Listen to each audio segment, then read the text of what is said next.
Salut à tous, content de vous retrouver au potager pour une petite vidéo sur les cultures à faire au mois d'octobre, ce qu'on peut récolter. Comme vous voyez encore, vu qu'il fait encore bien doux, il y a encore beaucoup de fleurs au potager, les capucines. Ici on va retrouver les poireaux, donc qui ont déjà fait des beaux fûts. Et donc dans ce qu'on va pouvoir planter actuellement, on va avoir l'ail. Donc là je suis en train de démarrer ma culture d'ail. En fait là on va planter l'ail blanc, donc qui se plante en général courant octobre-novembre et qu'on va récolter sur la période juin-juillet. Donc c'est une culture qui est assez longue mais qui demande très peu d'entretien et un sol pas forcément amendé. Donc ici je suis reparti sur une planche de culture que j'ai juste passé un petit coup de râteau, retiré les mauvaises herbes et on va pouvoir planter l'ail dans cette planche. Alors l'ail, pour le planter, on va légèrement le surélever, comme ça va avoir un meilleur drainage, parce que l'ail n'aime pas les excès d'eau, et sinon les cailloux pourraient pourrir. Donc pour l'ail, ce que j'ai fait tout simplement, c'est que je suis allé acheter des tailles d'ail bio dans un magasin. Alors là, il faut savoir que j'en ai 6, donc à peu près dans une tête vous avez 10 cailloux. Nous ce qu'on va faire, c'est qu'on va garder les plus gros, les petits je les mets de côté. Et donc ça va coûter 6,50 € les 6 têtes. Donc là, normalement, avec une soixantaine de têtes, on est quasi autonome pour une année à 4 personnes. En plus, ça, il se conserve assez bien dans le temps. C'est facile à conserver. Donc, ce qu'on va faire, c'est qu'on plante sur une légère butte et qu'on va venir planter nos têtes d'ail. Et bien, c'est tout simple. Vous voyez, là, j'ai commencé à planter les premiers. Moi, je fais un écartement de 10 cm entre chaque. Voilà. Et on les plante comme ceci. Alors, ce qu'on fait... voilà, ici c'est la partie du bas où vont sortir les racines et on laisse la petite pointe dépasser du haut de manière à ce qu'on la voit en fait quand on se trouve sur le dessus. Voilà, ça sert à rien de les enfoncer trop profondément. Et là, l'ail, il va germer, il va mettre environ un mois et demi. Donc d'ici un mois, on devrait voir les premières petites tiges vertes sortir et on le récoltera quand ça sera vraiment sec au mois de juin-juillet de l'année prochaine. Donc voilà, là on va planter tout ça. Ce qu'on peut faire aussi avec l'ail, c'est qu'on va pouvoir en planter au pied des pêchers. Alors voilà, si vous en avez trop, là je pense que j'en ai trop pour la planche, parce que cette planche va me suffire, mais on peut associer l'ail avec les fraises, donc vous pouvez en planter au milieu de vos fraiseraies, et je vais aussi en planter un petit peu autour des pêchers pour lutter contre la cloque du pêcher. Alors même si c'est pas efficace à 100%, voilà, ça peut faire un petit complément.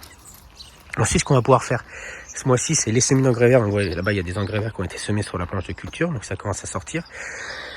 On va pouvoir récolter toutes les courges au potager, donc courant mois d'octobre. Alors, tant qu'ils gèlent pas, il n'y a pas de souci, vous pouvez les laisser. On attend que le pédoncule soit bien sec. Vous voyez, là, on n'est pas loin.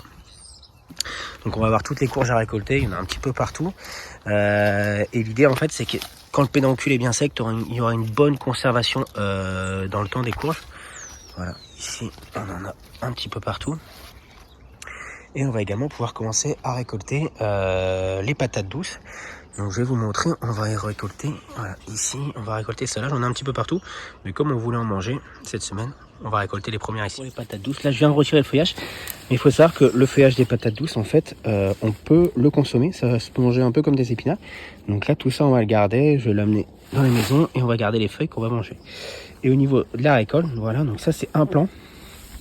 Alors c'est pas énorme, mais c'est pas mal, je sais pas combien on va avoir. Bon, il y en a qui sont pas mal quand même. Voilà, alors, je vais tout gratter, on a peut-être encore en dessous, mais on a peut-être 500-600 grammes, je sais pas, faudrait voir. Elle a pesé. Alors voilà, ça c'est un plan.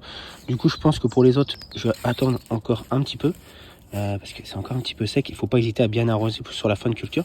Voilà, je vais encore attendre un petit peu, parce que j'ai encore un plan qui est là, j'en ai un autre qui est là, j'en ai qui sont dans la serre aussi.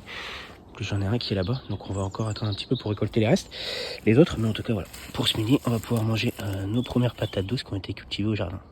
Pour finir, donc les activités qu'on peut faire encore au potager, là vous pouvez planter encore du persil sur le mois d'octobre.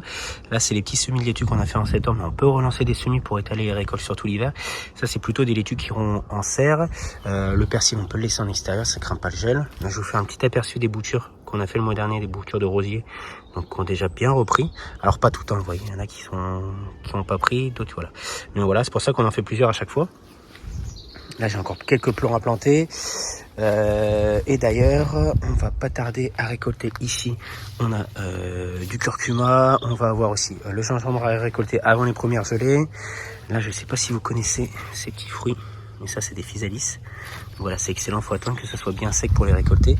Je vais regarder s'il y en a un. Puis je vais en trouver un. Vous voyez, quand la cage est comme ça, là, on peut le récolter.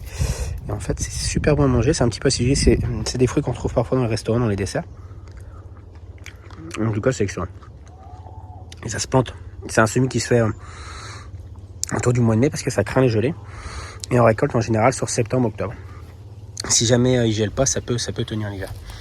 Et voilà. Et pour finir, je voulais vous montrer, malgré une météo pas terrible du tout, on a encore des tomates en extérieur en Bretagne. Les plants sont pas trop attaqués, alors je les ai taillés un petit peu. Voilà, en tout cas, il y a encore pas mal de belles choses à faire au potager, de belles récoltes à réaliser. Encore des courges un petit peu partout. Et là, c'est en veille capucine. Donc voilà, j'espère que la petite vidéo vous a plu. N'hésitez pas à vous abonner, à laisser un commentaire si vous avez des questions. Et on se retrouve la semaine prochaine pour une autre vidéo au potager. Allez, ciao ciao.